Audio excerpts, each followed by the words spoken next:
Hi everyone, Susan Davis here. Today I'm going to make a cake for my son, and it's going to be a gluten-free sponge cake, which I'll fill with some fresh raspberry compote, and I'm hoping to put a covering of coconut and dark chocolate glaze. What we're going to do is it's going to be gluten-free and dairy-free, but you have the option to use dairy if you choose to. But for the benefit of people that don't eat any dairy or gluten, I'm decided to make it gluten-free and dairy-free. So now we're going to put the ingredients together for the sponge. What I'm going to do is we're going to make a really simple recipe that does not require a scale. So I've got a selection of flours here. What we're going to do is I'm going to use a trick that my mother taught me, and we're going to use make the cake by volume. Okay, so we're going to use equal quantities of eggs, sugar to flour. So if you use that as a guide, you can always come up with a really good sponge cake. So I'm just going to break my eggs, checking for shells.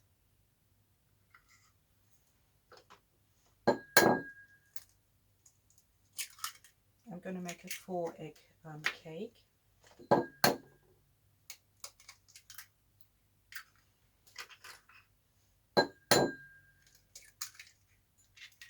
Okay, so we've got the eggs in there.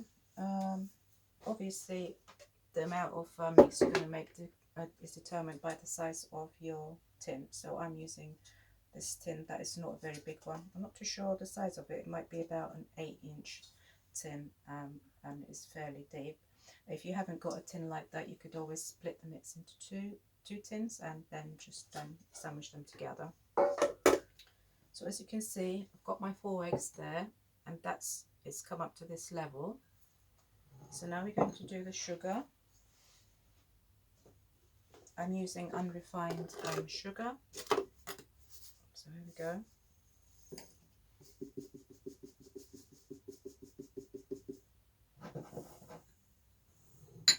I think that's just about right. Okay, same amount. And now we're going to do the flour. So I'll just pop that there. So I'm going to use predominantly rice flour. This flour is quite sort of grainy. So what I'm going to do, to lighten the mix up, I'm going to add a little bit of tapioca flour and a little bit of corn flour. If you don't want to use corn flour, you can sort of choose to use potato flour instead, or just use one or the other. The mix will work quite well with just rice flour and corn flour. If you can choose organic, it's best. So the ratio that I'm going to work for with the flour mix is sort of almost like 2 part rice flour to 1 part lighter flours. Okay, and if the flour is just a wee bit more than the level of the eggs, it's not a problem. So there we are. So as you can see, as a rough guide, they're pretty much roughly the same. So what we do next, we need to sift the flour, and the way I do it is on some greaseproof paper.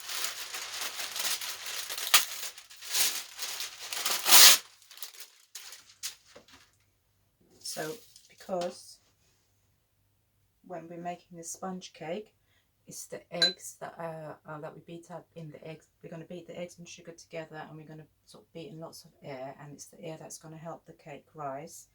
And take note that I'm actually not adding any gums or like xanthan gums or anything to bind it together, because for the sponge cake you actually don't really need to use any of that stuff. Okay, now there we go.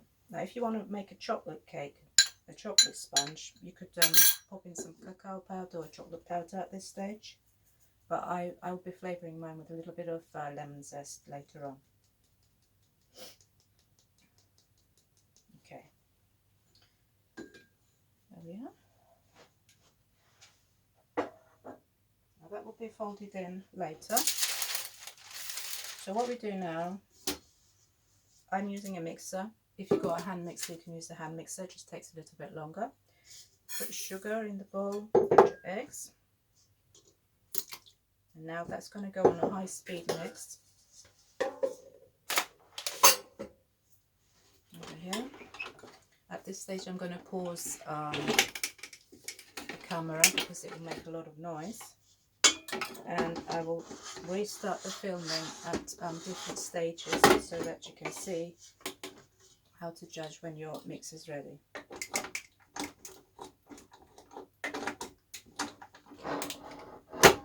So the flour is just going to stay there for now.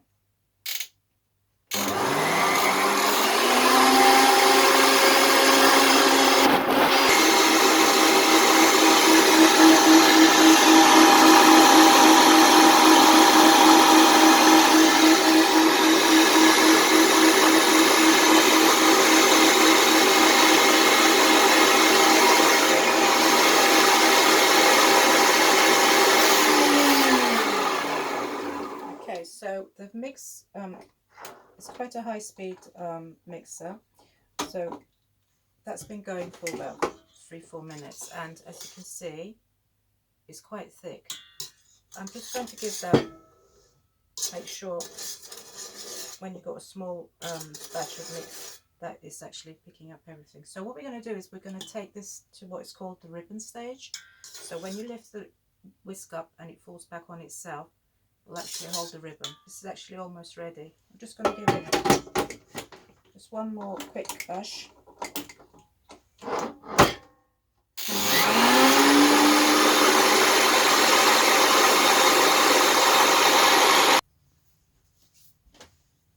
Okay, so our mix is ready now. Now what we got to do to show you one more close up, because this is the ribbon stage. As you can see, it's holding its shape.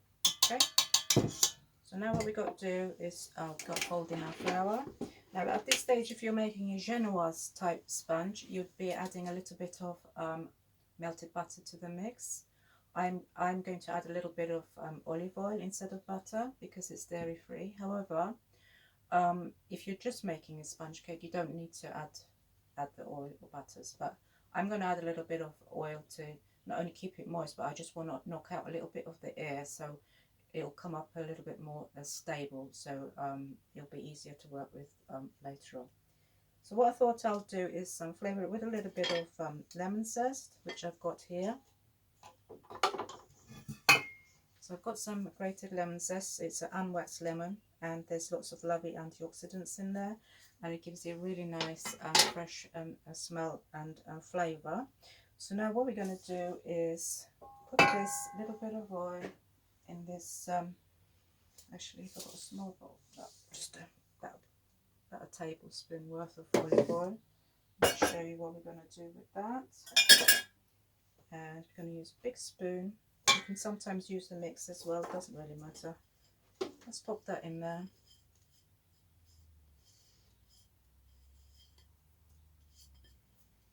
Put that aside for now.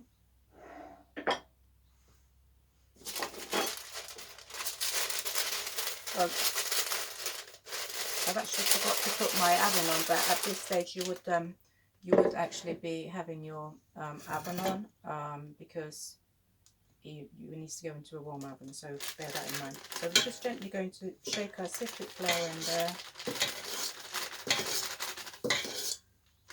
and we're gently going to fold it in.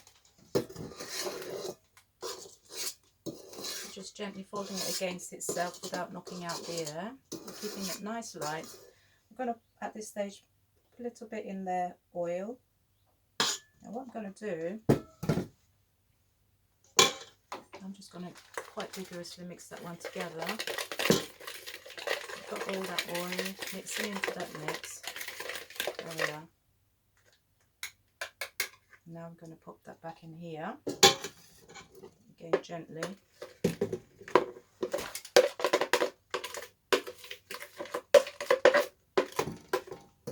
And the reason I did it like that is because I don't want the oil to go to the bottom of the mix.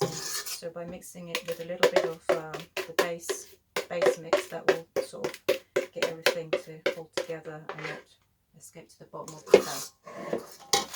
Got a little bit more flour here.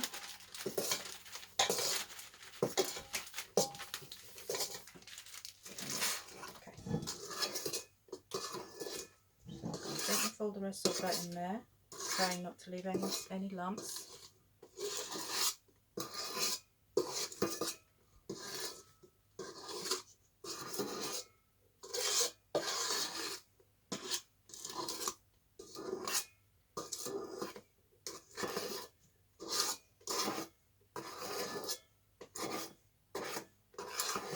Doing water shape in the bowl, can't get to the bottom of it.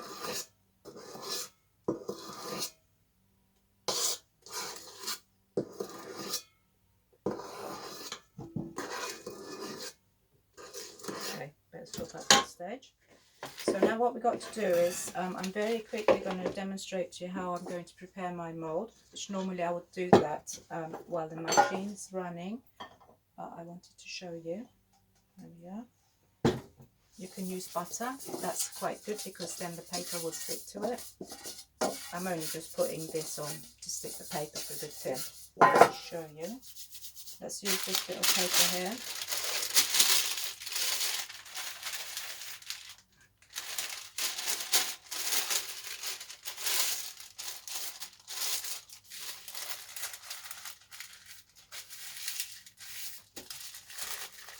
Okay. I've got scissors with me, so just rough. Not strong enough. Let's go like this. Obviously, if you've got scissors, you can use scissors.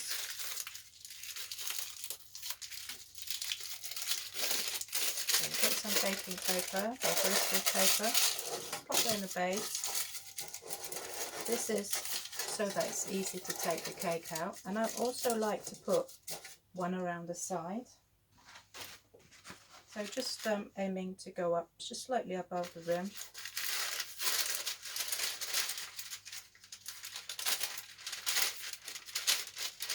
It helps if there's a sharp edge to the paper, but this one doesn't. But let's go like this, and I'm going to show you how you can stick that. That's a little bit too long. Let's see if we can do it better.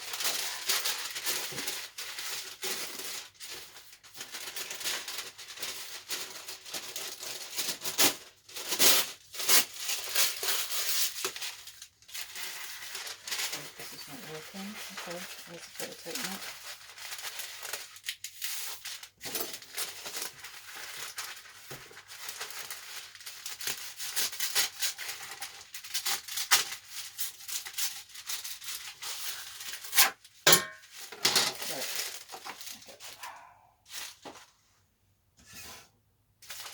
I'm going to take a little bit of a mix. This is going to help stick the paper. There we are. A little bit more. Thin fingers, I promise. And then paper needs to stick on that one as well. So, as I said, this one is a little bit too big, but not to worry. I'm running late. I'm supposed to be in Fording with the cake up too, but rushing around a bit, but that's okay. So there we are, and now we can pop our cake mix in there. Let's use a spatula to scrape it out. You can see it's still quite light, fluffy. You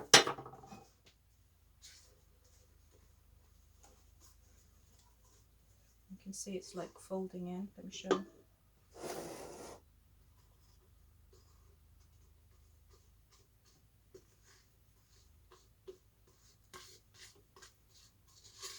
Get all that in there.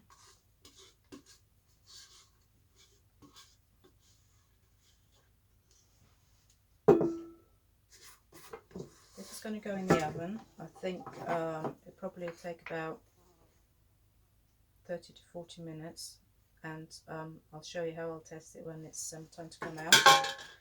So we pop that in the oven, in a warm oven.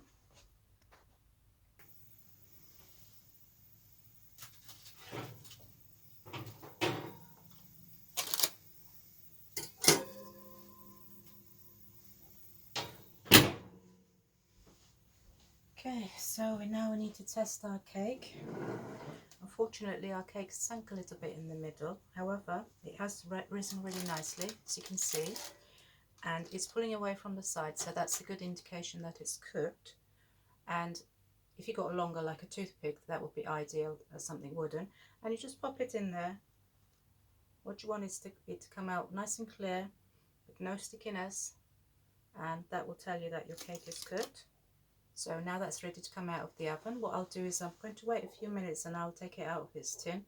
I'll let it cool down. When it's cold, we cut it open and then we put our filling on it.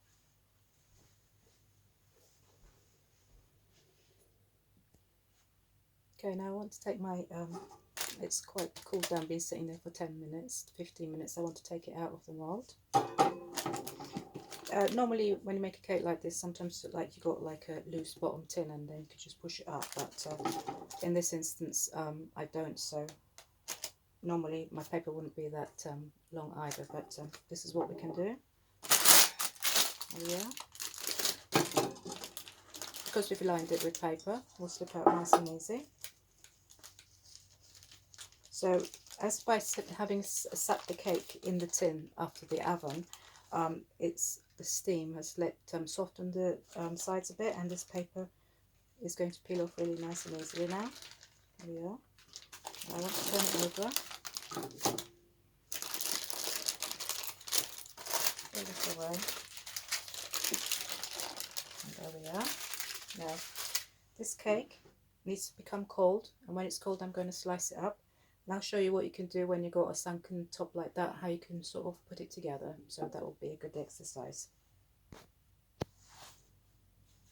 Okay, let's continue. Now we're going to make our sauces and our topping. I think what I'll do is I'll start with the raspberries. These are just frozen raspberries that I've defrosted in the fridge. Pop it on heat. Could add to it a little bit of lemon juice.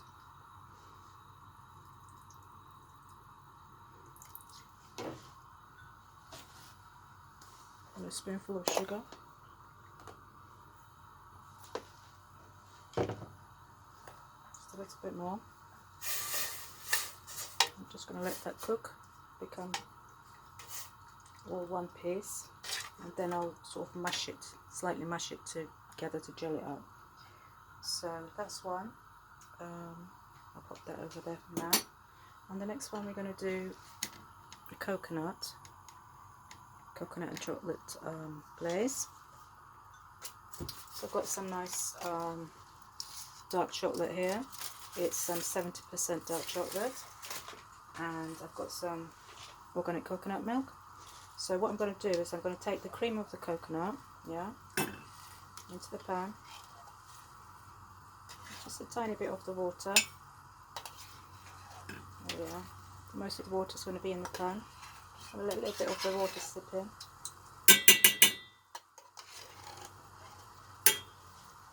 Switch that on. Make it sweet with a little bit of maple syrup.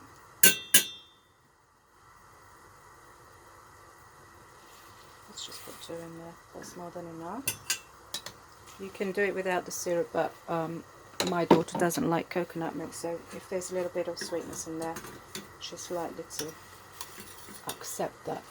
You can also put a pinch of cinnamon in there. Cinnamon actually goes quite nice with chocolate, and it's quite good for blood sugar balancing. Let's put a little bit of cinnamon in there. Okay, so now those who don't want to eat sugar, you could sweeten these with some stevia. So that's another idea.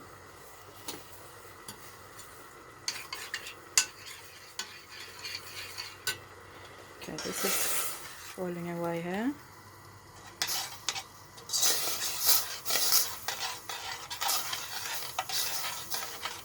I'm going to put that on a low and just let that tick over.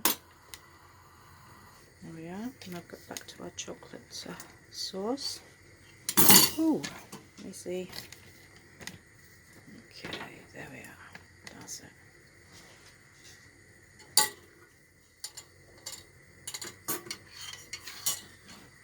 Burn my hand.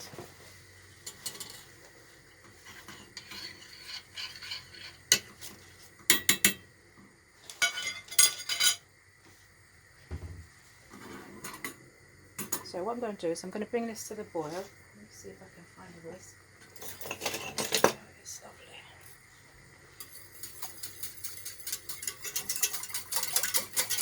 Give it a little taste as well, I think.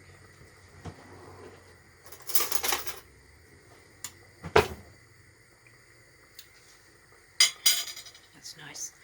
And while that's boiling, I've got some chocolate here. Yeah.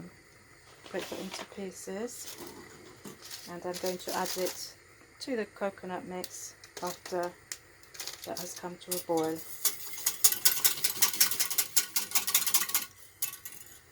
that do its thing.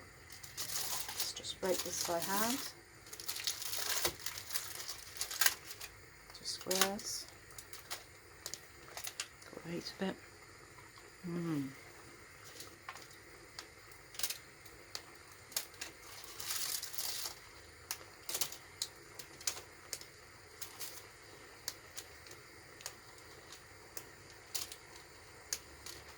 Pop the lid on. Okay, back to this one. How's it going down there?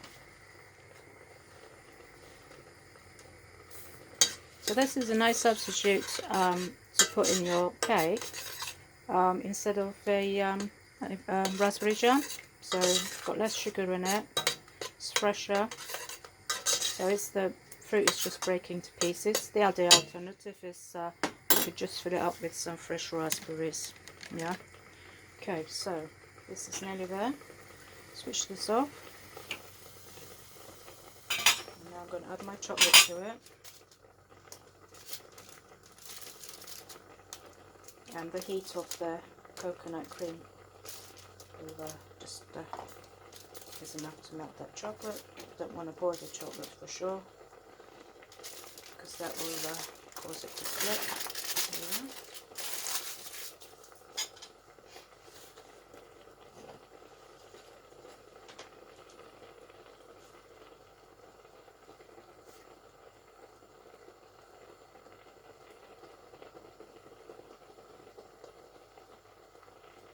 I want to taste the other one.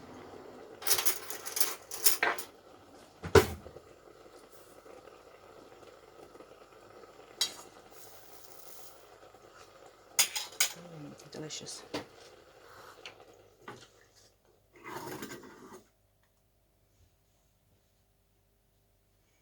Okay, let's pause here. Now you can see I've whisked the coconut cream and the chocolate together, and we've got this really nice velvety chocolate sauce. So I just need to let that cool down a little bit. Once that's cooling down, it's going to become even thicker, and it's going to be a really nice coating for the cake.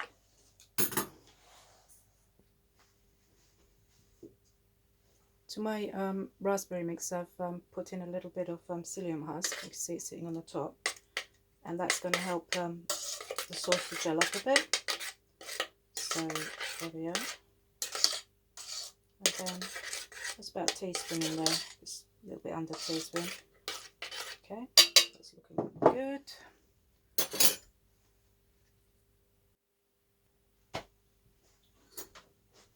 Right, shall we put our cake together then? So I don't have a cake board, so I'm going to pop it in here. As you can see, our cake has got a slightly sunken centre, and the reason for that is the oven was quite hot, and secondly the base of the mix didn't mix in very well because it's quite a deep bowl. We didn't have much mix in there, and the shape of the mixing bowl is a little bit odd, so it doesn't pick up the stuff from the bottom, but that's fine. I can still work with that. Now what we're going to do, I like making 2 layers, so I'm going to see if I can do that. So what you need is a serrated knife. I've got a fine serrated knife, so I'm going to use that. Just bring it to the edge of the table. Now we go around, always almost coming to the center while you're cutting it. So that's one, and then I'm going to do one more.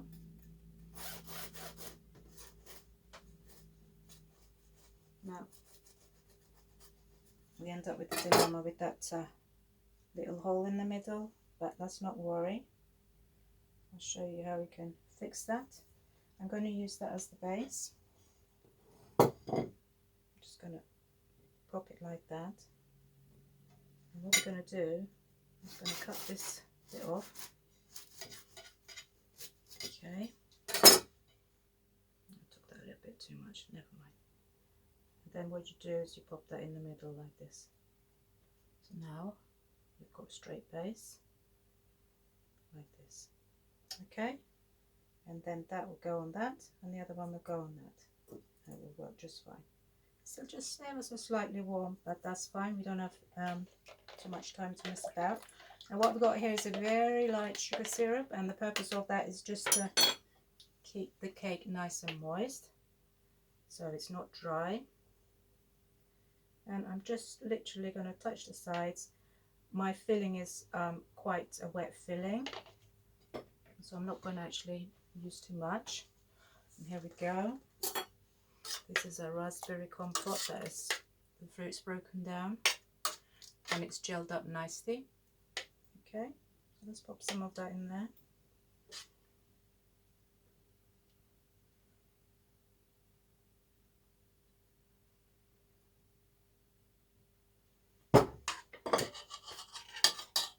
Put this layer on. Lovely, it's looking good already, like that. Now this cake will be served straight away, but I tell you, this type of cake is so much nicer if it sits in the fridge overnight, and it generally will taste so much better the next day because all the aromas and flavours will be absorbed. The sponge will become nice and moist, and it will be delicious to eat. It will taste so much better.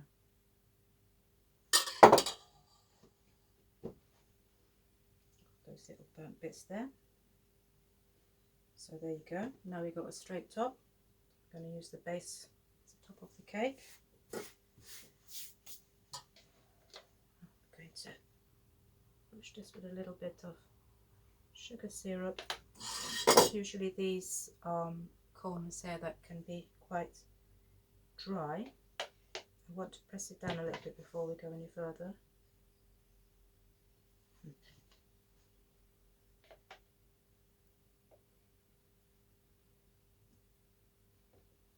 I'm going to work very fast. My son's waiting for his cake and need to get it together. So there we are. I just go and get a little bit of tissue to wipe around the plate.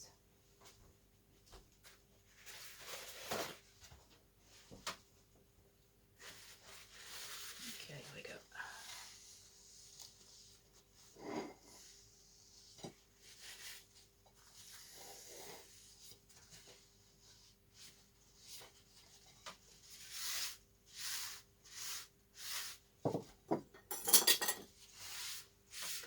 Tidy up.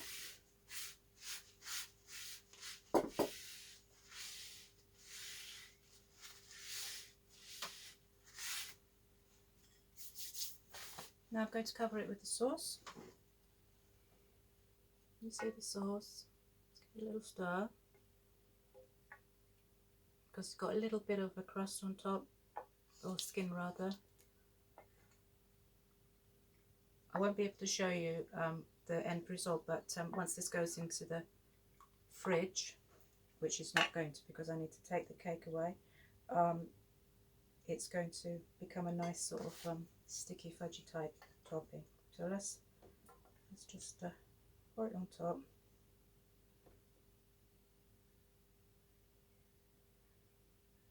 Trying not to make too much of a mess. It's not too thick enough to stick on the sides, but if I can just coat it a bit, that would be great.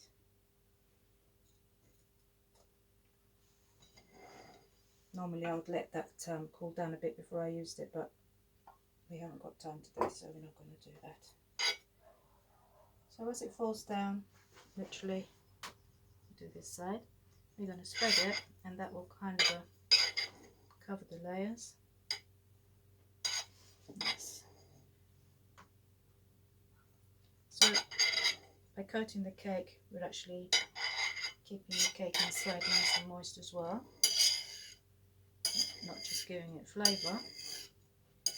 You can always work our way back up. There we are. Now I'm just going to pop a little bit more on the top. And when that goes in the fridge, they'll set and become really nice and delicious to eat. Looking good. A bit more. Lovely. How's that? And now I'm just going to pop some raspberries on top.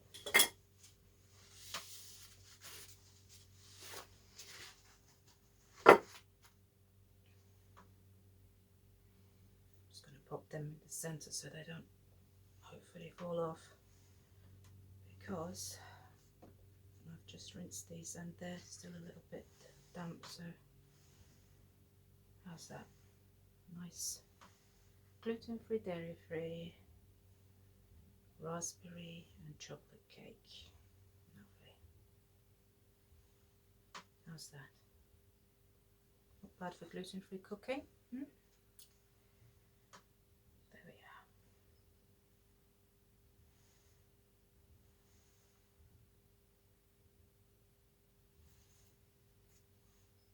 Perfect. Ta-da! I think Harry's going to be happy with that cake.